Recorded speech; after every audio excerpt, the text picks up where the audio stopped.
Good morning, class. Today we are going to discuss how to properly use since and for when talking about time. Let's start with since. Can anyone tell me when we use since?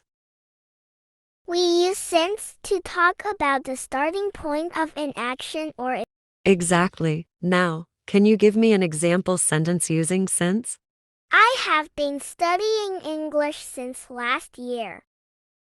Excellent, Lucy. Now, let's move on to for. When do we use for?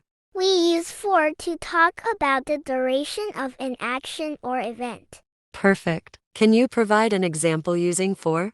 I have been playing the piano for 5 years. Great job. Now, let's compare the two. How are since and for different?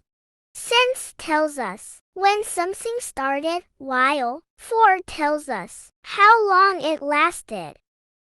Precisely. Using since and for correctly helps us communicate about time durations clearly. Now try to make exercise by your own with empty blanks and fill them out with since and for. Let's solve some blanks.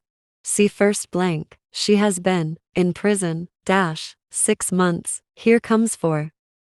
Now see next blank. I haven't gone to school, Friday. Here comes since. Repeat it. I have not gone to school since Friday.